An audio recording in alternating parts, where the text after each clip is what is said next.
Bismillahirrahmanirrahim. Assalamualaikum warahmatullahi wabarakatuh. Ya, saya Muhammad Hafidzuddin Albana Jelani, kelas 5B pagi, akan menceritakan sebuah cerita daerah atau cerita rakyat dari daerah saya, yakni Lombok Barat, yang berjudul Raja Kahuripan atau biasa disebut Kuripan. Ya, pada zaman dahulu di kaki Gunung Sasak, yang tepatnya di Kuripan, berdiri sebuah kerajaan, sebuah istana yang amat megah. Kerajaan itu dipimpin oleh raja yang bernama Prabu Arya Pelabu.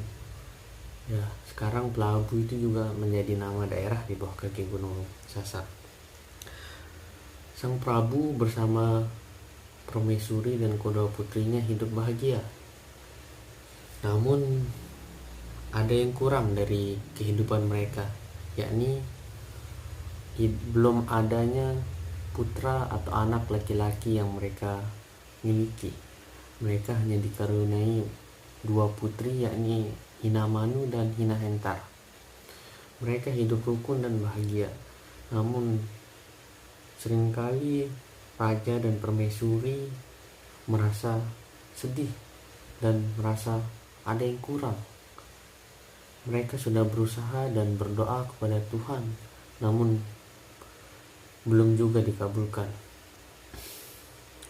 Lalu pada suatu malam, Raja Kahuripan atau Prabu Arya Pelabu bermimpi. Dalam mimpinya, ia menangkap atau menemukan burung perkutut yang berbulu putih dan bersuara indah. Seiring berjalannya waktu, burung tersebut berubah menjadi ular yang buas berbisa, dan suatu ketika raja digigit oleh ular tersebut, lalu terbangun.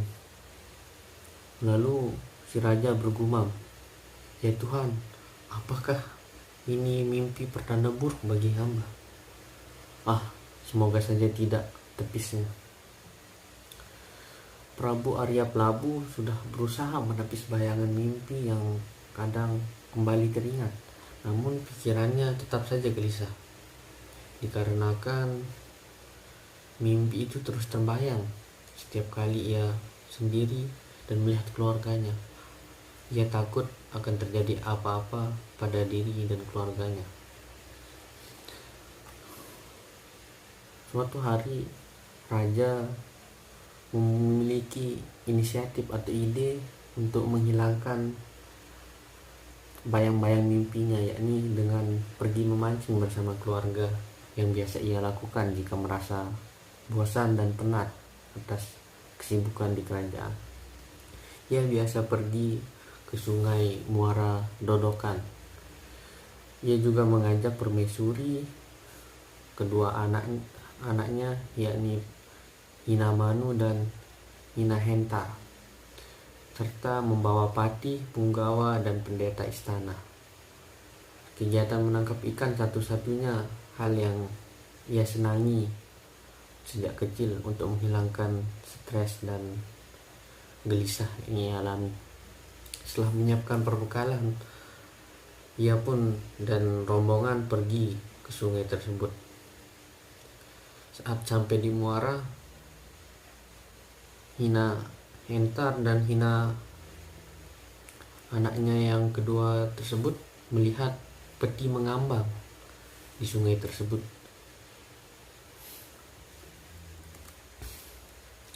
Lalu si Prabu menyuruh Patih untuk mengangkatnya.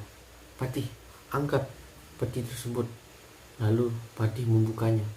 Saat dibuka, betapa terkejutnya si raja dan permaisuri serta rombongan bahwa yang di dalamnya adalah anak laki-laki yang terbalut rapi oleh kain congket sutra yang sangat halus. Lalu permaisuri mengatakan, "Lihat Kanda, bayi ini amat tampan sekali. Aku yakin ia bukanlah orang biasa, sebab petinya berukiran amat indah dan ia diselimuti dari sutra yang halus, dan alas tidurnya pun dari songket yang pasti mahal. Melihat ketampanan bayi itu, permaisuri pun tertarik untuk merawatnya. Kanda, sebaiknya kita bawa pulang saja bayi ini. Aku ingin sekali merawat dan membesarkannya, seru permaisuri. Namun Prabu Arya Prabu merenung sejenak. Ia teringat mimpi yang pernah. Lalu ia memerintahkan pendeta untuk memberkati bayi itu sebelum mengangkatnya sebagai anak. Tapi sebelum itu ia menceritakan mimpinya kepada pendeta. Mendengar cerita sang Prabu, pendeta itu akhirnya mengurungkan niatnya untuk memberkati bayi tersebut karena ia takut akan membawa bencana bagi Baginda, terutama bagi keluarganya.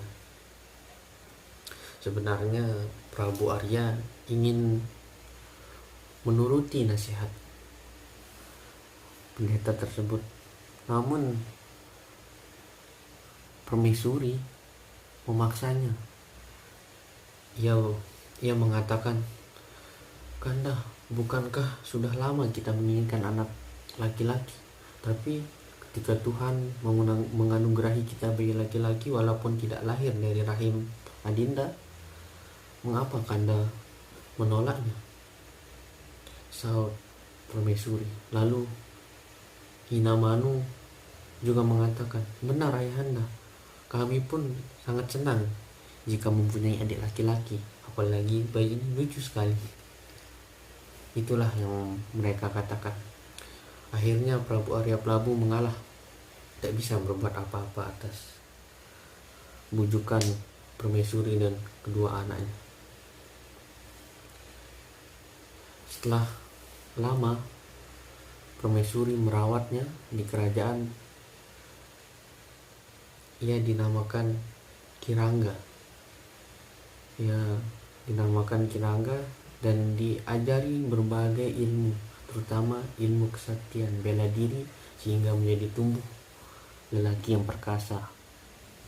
Namun ia dinikahkan dengan seorang gadis dari lingkungan bangsawan istana.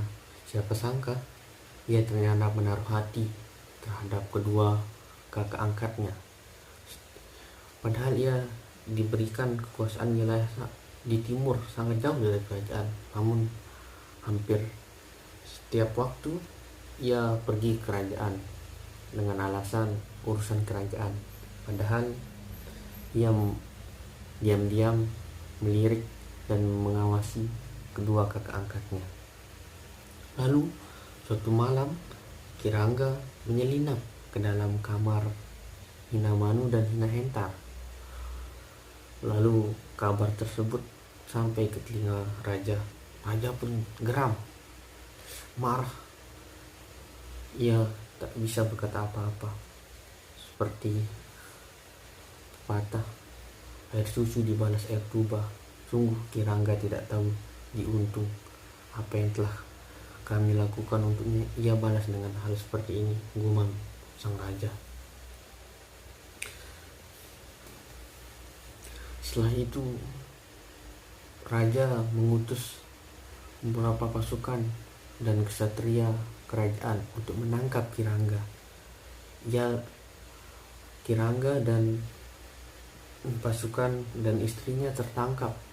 Namun malam eksekusinya ia mampu meloloskan diri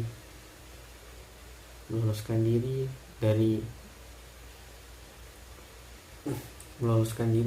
kepungan dan penangkapan tersebut. Ia lari ke wilayah pantai di sebelah timur wilayah kekuasaannya Raja Pejanggi. Mendengar hal tersebut, Raja Prabu Arya mengirimkan utusan untuk meminta bantuan kepada Raja Pejanggi untuk memberantas atau menangkap Kirangga. Namun tak ada yang berhasil. Dari 12 pasukan yang terkirim, hanya 6 yang kembali, itu pun babak belur dan hampir mati.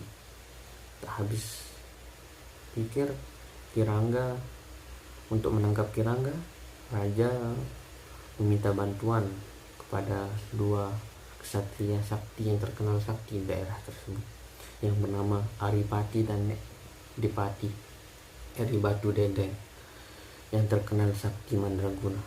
Maka berangkatlah kedua ksatria tersebut, namun tak juga mampu untuk menangkapnya. Lalu kedua ksatria tersebut memiliki ide. Ia tahu bahwa Kirangga mata keranjang. Oleh karena itu mereka dengan kesaktiannya berubah menjadi 2 wanita cantik. Ia merayu-merayu sampai akhirnya Kirangga terbujuk rayu untuk membocorkan rahasia kesaktiannya. Ternyata kesaktiannya itu ia bisa dikalahkan jika ia berada di tempat tidurnya atau di kamar tidurnya. Setelah ketahuan rahasianya, kedua ksatria tersebut buru-buru pergi dan berubah menjadi ksatria kembali.